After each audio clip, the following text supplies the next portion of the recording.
July August গণহত্যায় জড়িতদের বিচারের দাবিসহ ৫ দফা দাবিতে বাংলাদেশ গণ অধিকার পরিষদের কেন্দ্রীয় কর্মসূচির অংশ হিসেবে লক্ষ্মীপুরেও প্রধান উপদেষ্টা বরাবর জেলা প্রশাসকের মাধ্যমে স্মারকলিপি প্রদান করা হয়েছে। ৫ ফেব্রুয়ারি বুধবার দুপুরে জেলা গণ অধিকার পরিষদের নেতৃবৃন্দদের উপস্থিতিতে এই স্মারকলিপি দেওয়া হয়। প্রিয় লক্ষ্মীপুরবাসী, আমরা এই মুহূর্তে আছি লক্ষ্মীপুর জেলা প্রশাসক কার্যালয়ের সম্মুখে।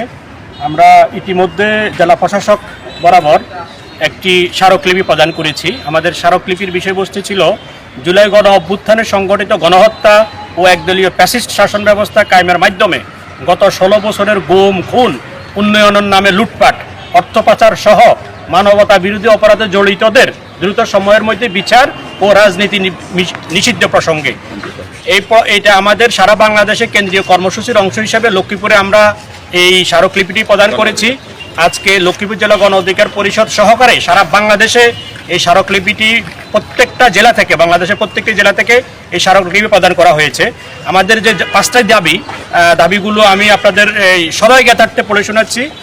জুলাই আগস্টের বৈষম্য বিরোধী ছাত্র আন্দোলন সহ বিগত ১৬ বছরের গণতান্ত্রিক আন্দোলনে আহত, ক্ষতিগ্রস্ত ও শহীদদের সঠিক তালিকা তৈরি, ক্ষতিপূরণ ও যথাযথ চিকিৎসা ও পুনর্বাসনের ব্যবস্থা করা, জুলাই গণহত্যায় জড়িত বিদেশে পলাতক, গণহত্যার মাস্টার মাইন্ড শেখ হাসিনা সহ সকলকে আইনের আওতায় এনে বিচারের মুখোমুখি করা এবং বিচারিক প্রক্রিয়ায় গণহত্যার সাথে জড়িতদের রাজনীতি নিষিদ্ধের পদক্ষেপ গ্রহণ করা, পেশিবাদের আমলে উন্নয়নের নামে লুটপাট, অর্থ পাচারে জড়িতদের গ্রেপ্তার ও বিচার নিশ্চিত করা, জন আকাঙ্ক্ষার নতুন বাংলাদেশ বিনির্মাণে রাষ্ট্র সংস্কার ও জাতীয় ঐক্যমতের ভিত্তিতে কার্যকর সংস্কার নিশ্চিতে অভ্যুত্থানের অংশীজনদের নিয়ে উপদেষ্টা পরিষদ পুনর্গঠন ও নির্বাচনের রোডম্যাপ ঘোষণা করা, বিগত ১৬ বছরে ফ্যাসিস্ট হাসিনার রেজিনমে সংগঠিত গুম, খুন, 2014, 2018, 2024 সালের ভুয়া নির্বাচনের সাথে জড়িত ব্যক্তিদের আইনের আওতায় এনে